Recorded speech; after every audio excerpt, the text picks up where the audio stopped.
Hi friends, ఈరోజు చామదుంప పులుసు చేస్తున్నాను. ముందుగా ఇలా ఆనియన్ని బాగా ఫ్రై చేసి మిక్సీ జార్లో వేసి పేస్ట్గా మిక్సీ పట్టుకోవాలి. ఇలా మిక్సీ పట్టుకున్న పేస్ట్ని పక్కన పెట్టుకోవాలి.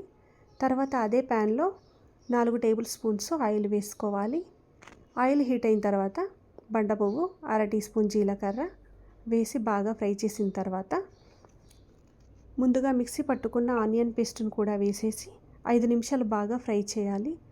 తర్వాత 1/2 టీ స్పూన్ పసుపు వేసి బాగా ఫ్రై చేసిన తర్వాత ముందుగా ఉడకబెట్టి పెట్టుకున్న చామగడ్డ ముక్కల్ని కూడా వేసేసి 2 నిమిషాలు బాగా ఫ్రై చేయాలి.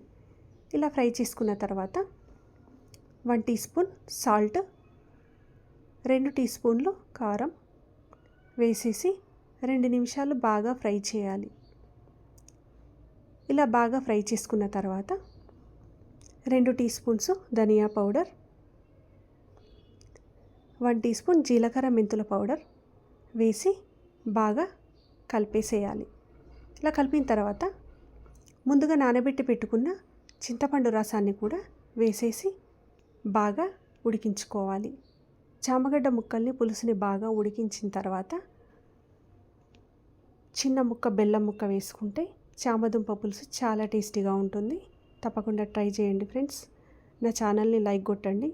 1 టీ స్పూన్ నువ్వుల పొడి కూడా వేసేసుకోవాలి.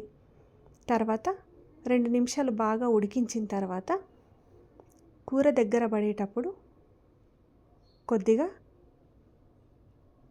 కరివేపాకు, కొత్తిమీర వేసుకొని దింపేసుకుంటే సరిపోతుంది. నా ఛానల్ని సబ్స్క్రైబ్ చేసుకొని వాళ్ళుంటే సబ్స్క్రైబ్ చేసుకోండి. పక్కనున్న బెల్ ఐకాన్ని క్లిక్ చేయండి. ఓకేనా ఫ్రెండ్స్? ఇప్పుడు స్టవ్ ఆపేసుకోవాలి. ఎంతో టేస్టీగా చామదుంప పులుసు రెడీ అయిపోయింది ఫ్రెండ్స్. ఓకేనా? అన్నం చపాతీలోకి సూపర్గా ఉంటుంది.